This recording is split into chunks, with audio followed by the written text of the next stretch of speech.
శేరిలింగంపల్లి నియోజకవర్గంలోని చందనగర్ సర్కిల్లో భారీగా అక్రమ నిర్మాణాలు జరుగుతున్నాయి. విచిత్రం ఏమిటంటే టౌన్ ప్లానింగ్, జిహెచ్ఎంసీ అధికారులు అక్రమ నిర్మాణాల వైపు కన్నెత్తి చూడకపోవడం విడ్డూరంగా ఉంది. ఈ తతంగం మియాపూర్ డివిజన్ పరిధిలోని నాగార్జున ఎంక్లేవ్, బీకే ఎంక్లేవ్లో బహుళ అంతస్తులు అక్రమ నిర్మాణాలు జరుగుతున్నాయి.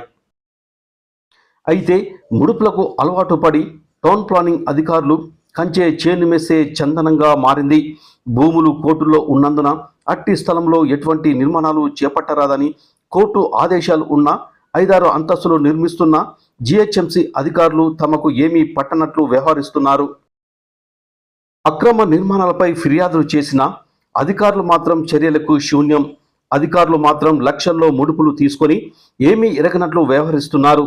అయితే రాజకీయ నాయకుల పేర్లు, పెద్ద పెద్ద ఆఫీసుల పేర్లు వాడుతున్నారని ప్రజలు తెలిపారు. అక్రమ నిర్మాణాలపై చర్యలు తీసుకోకపోవడంతో పలు అనుమానాలు వ్యక్తమవుతున్నాయి.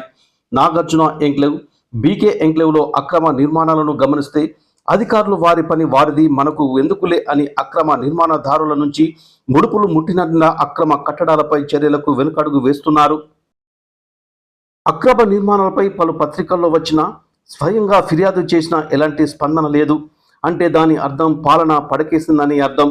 డబ్బుకు లోహం దాసోహం, అది పేదవాడైనా రాజైనా. ప్రభుత్వాలు మారినా అధికారుల తీరు మాత్రం మారడం లేదని స్థానికులు అంటున్నారు. అక్రమ నిర్మాణాలపై చర్యలు తీసుకోవాల్సిన అధికారులే నిర్మాణదారులు కురిపిస్తున్న కాసుల వర్షానికి లోనై ఎటువంటి చర్యలు తీసుకోకపోవడం శోచనీయం.